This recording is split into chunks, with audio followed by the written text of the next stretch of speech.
human resources, the particulars. As far as more on the airplane, I'm not really. Well, that's what I'm concerned about. What else? What else? Important thing. Yeah. What else are you working on, Hank? How about the Euros? The Euro. Yeah. Now, what's the Euro do? Oh, I think that's for direction. Helps. No. That guy's. He's talking about like a gyro, like a gyroscope, not a Euro. It's not a sandwich. It's not a sandwich, Hank. It's gyro. Oh, now this is just not going well at all. Come on. You got to be able to pronounce. Still going to fly tonight? No, are you kidding me? If they go on strike, the guy can't even pronounce the names of the stuff. Oh, Greg, you're in a whole heap of trouble. I think it's back different to the dialect down in Louisiana, so some of that is just probably just a transfer title. No, I think a lot of this is universal. Okay, I don't think that is helping us at all. Not making anybody feel more at ease about flying. Let's pray for a settlement. Huh? Dear God. Hey, go back and learn to pronounce the stuff you're working on. Please. And then call us back and let us know how it's going, all right? Oh, okay, sir. Hey, Carl. Yeah, I'm here. Listen, I have the same bit. I did the same exact bit on Joe Souchere's show on AM 1500, and here's what the audio sounded like from that same call. Hank? Hey there. Go ahead. Well, I was calling, talking about the strike. The Northwest Airlines strike. Yeah. What can I do for you? And I just want to say that I'm very supportive. I'm on the opposite side, but I understand because it's happened to me in our community.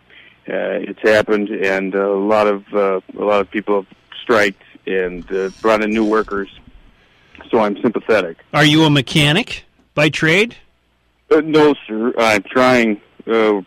Let me say we're getting trained for that. Well, where did you say you're from? Louisiana. Well, what did you do there? Why are you here if you're not a mechanic? Oh, sir, I was a bag handler there. Uh-huh. And we're getting trained now for mechanics. Well, but you have no training in mechanics. Okay. Well, I could go on and play that same thing ad nauseum, but we won't do that. Well, did you have any reactions from the people that were listening that you could share? Oh, from like these calls? Yeah. Hold on. Rich? Joe, hail Flashlight King. Hail you. I don't think I need to tell you that guy's a complete and utter fraud, do I? No, you don't. Yeah. No, my sister works for them in HR, and... Mike? How's it going, Joe? I got 15 seconds. I believe that if they have guys like Hank fixing airplanes, that they should be able to drink moonshine while flying them big boys.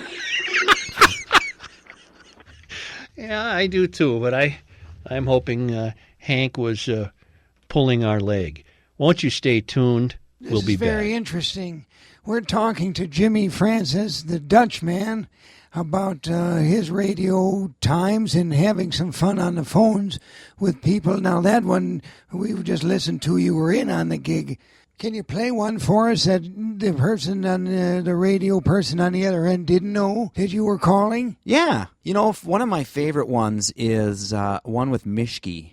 And just to set up to a couple of these calls that I'll play for you next, there was a time when I was going to school when I would just listen to talk radio and have a tape deck rolling all the time, as well as my phone. I had a recorder attached to my phone, so any incoming calls I would record. And I literally recorded every day, just stuff. And I would listen to late night radio, and Mishki was one of the ones, and I would get in with some particularly magical moments, unscripted with Tom, and didn't know I was calling. And this audio you're going to hear now is one of my first with him. This one is called Bone Crusher. It's from Tommy Mishki, courtesy of AM 1500 KSTP, circa 1997. This was, in fact, a recurring dream of Pat Nixon after she and her husband left the White House, reported today in McCall's magazine. The story just out in McCall's today. Odd as the day is long, no?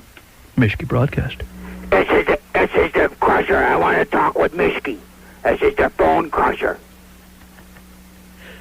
Well, hello, Bone Crusher. I I want to talk with Mishki about the wrestling in today's society. I want to talk with Mishki. Well, definitely... Tell him that the Bone Crusher's on the line. All right, hold on, please, Bone Crusher. You're on with Mishki. Hello. This is the Bone Crusher, and I want to talk with Mishki about society and the woos and the woes. Okay, hold on, please. I'll get him. Hello, this is Mishki. Mr. Mishki, this is the Bone Crusher. I want to talk to you about society. Very good, Bone Crusher. What of it? Well, I don't think we should be tipping as much as we are at the restaurants. A lot of people tip, and it's not the way it should be. How would you have it? This is Bone Crusher Smith. Uh-huh. How would you have it in your perfect world, Bone Crusher?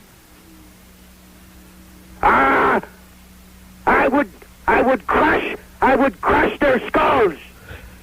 We're talking with Jimmy Francis. He's the Dutchman, known by some as a prankster of things. Now, you're listening to some of these calls of programs that he called back in the early 90s. He called radio stations, but you were also employed by radio stations to make these kinds of calls. Yeah, I was in cahoots with a few of them, but I made a lot of them without them knowing that it was me. Okay, so again, like with Joe Souchere and Tommy Mishki, I knew them and I was working with them, but they didn't know I was calling them at these times and making these outlandish calls. So basically what you would do is you would get together and you would make up a topic of what they're talking about and then call to the program and record it yourself. You weren't in on it with them. Correct. They didn't know that I was making these calls. I'll play you one right now. This is calling Joe Souchere, totally fake and made up, based off the topic he was talking about out of the newspaper, which I had no idea what he's talking about, and I made this story up. Frank? Yeah. Hi. Hey, what's happening? You're on. It's Frank DeRubis here. Listen, I was down there in that area and that they're talking about. And What area? Well, Pleasant Avenue. Mm-hmm. I was walking back from the market and the store, and this guy in the corner asked me if I wanted some drugs, and I said no. And all of a sudden, he starts, following me down the way, and he gets a couple more of his cronies, and they start to rough me up because so I told them to get out of here. We didn't want their drugs around, And so they roughed me up a little bit, took my my groceries. Mm-hmm. And I think maybe if we just get this garage logic out there and apply that in more situations, that might happen. Like stop some of this stuff. Mm-hmm. What do you think? That's great, huh? Yeah. Yeah. Nice talking to you.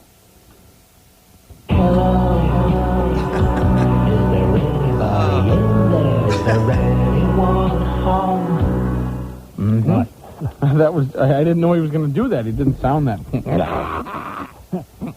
So he was right to get the hello. Exactly. Oh, for sure. Oh, that was classic. That's classic Joe Souchere prank that I would do. Those are classic, and I would get past the call screeners, and eventually, sometimes they figured out it was me. Sometimes I got on, sometimes I didn't, and that right there was unscripted. I just called.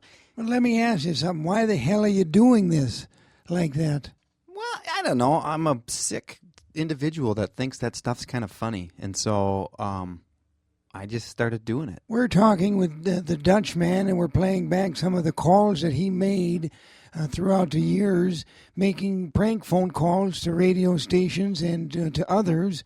Do you have any calls that you could share that you called, prank somebody that wasn't on the radio but made kind of fun of them? Sure.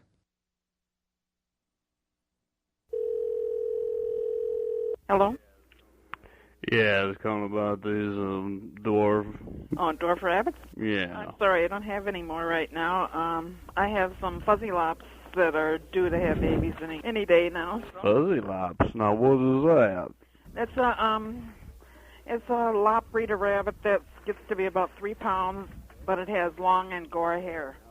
Okay, now we're talking here. Now, how many do you think this is going to have? I don't know, really. Okay. I have no idea at this time. They're probably not due for another week now. So. What color is the ones that you got now? I got a black and white buck bred to a sable point. Sable point doe, and a broken sable point doe bred to a Siamese sable buck. What do you do with these? We show them. Oh, so they're papered, huh? Oh yeah. Well, the bucks are both champions, and one of the does has some points towards their champion. good temper and everything? Yeah, real good. I'm going to be using them in an act. Oh. Magic act. Oh, juggling and magic act. And this Angora hair is something that's got my interest. Pique me up here. They're probably pretty, huh? Yeah, they are real pretty. They're gonna They're look. just adorable when they're little too. They're just so cute. Yeah, that's the best. It's the best to train them too. That way, is just like they're used to it, and then they get accustomed to being juggled and such, Yeah. in and out of boxes and Yeah. things. Well, they get used to being in and out of traveling crates and stuff that we show them and stuff. And, Oh, okay. In the judging table, they put them in little boxes and stuff while they judge them and stuff. So they're good like that. Yeah, they are. Okay, well listen, let's just go from there then. Okay. All right, you take it. Yep, bye-bye. Bye-bye. We're talking at that time, Carl. Hello? Oh, no, we're going to get that. No, we're talking that time. That was just a total out of the newspaper, looking up rabbits and creating that call. We're talking with the Dutchman, Jimmy Francis. He's playing some of the old-time phone calls and things that he would do on and off the radio, and I don't even know if this is legal to do with the FCC. Well, I don't know that really matters. Maybe it does. Maybe these guys are going to sue us. But what the hell? It was out there, and I just recorded most of it, except for the bits that I did, together with when I was employed by them. So maybe that's some of those might be problematic. But let's not ask. Ask, don't tell. Here's one that I wanted to share with you, Carl, because I know you love Moose Miller on the old WCCO radio. Sure, I listen to him all the time back a few years ago, and I think he's back now. I don't know. I think he's back on WCCO at a different time, or he fills in. I don't know. But this one was from a long time ago when I actually won a contest on Moose Miller's Sex Change Challenge, and I did not try to be somebody else. Well, I did try to be somebody else. I did a different voice, and but I was Jimmy, and this is it. Blasting out to the Midwest, something we call the Sex Change Challenge.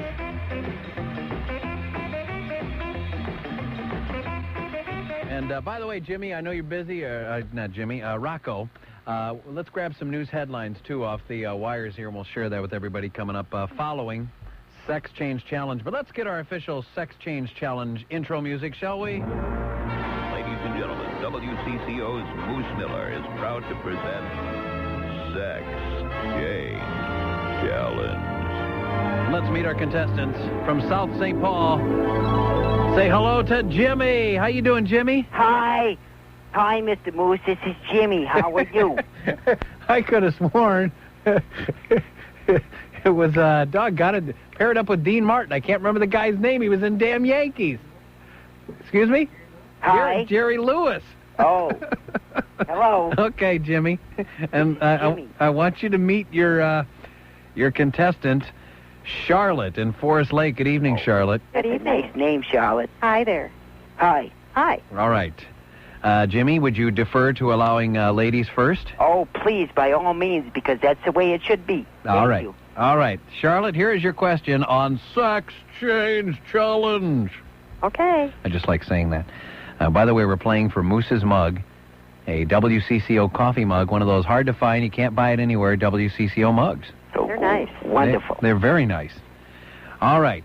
Your question, any man would know this, Charlotte. Mm-hmm. Name the movie that took place at Faber College and featured Bluto and Otter. Oh, dear. Oh, boy. No, don't say it, Jimmy. I know this, though. Thank you. I